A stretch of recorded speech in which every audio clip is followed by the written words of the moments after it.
So cookies and cream. So we bought some fudge, and now we're gonna.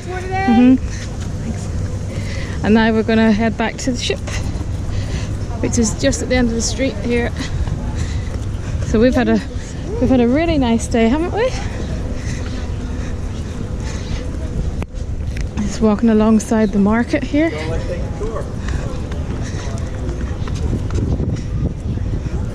Okay, let's cross over then.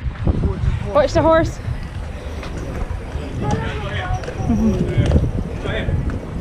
Thank you.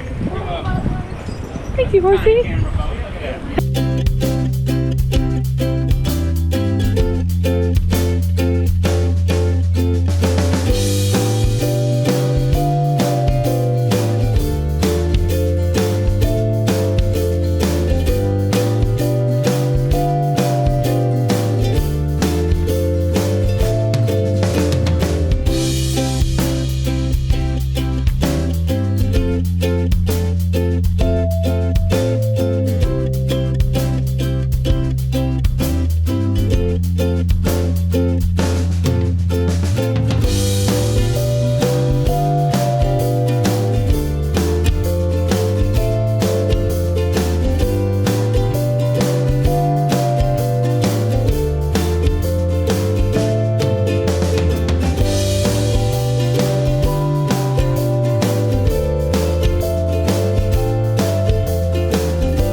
it's 8 o'clock on our second sea day, and my mom and I are gonna do our laundry in the laundry room.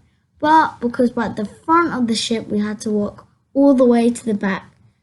So it's a long way, so here we go. We've made it to the laundry room, and my mum needs to get tokens for 3 reasons. To use the washing machine, the dryer, and the washing powder, because she didn't bring any with her. So while Mum's sorting out the clothes, I'll show you how the token machine works. So you put your medallion where I'm pointing. Then I'll show you where the prices are. Pick one. Finally, Mum sorts out the machine. She puts her tokens in and gets our washing powder. So after all this work, I can finally go to pool. So see you there.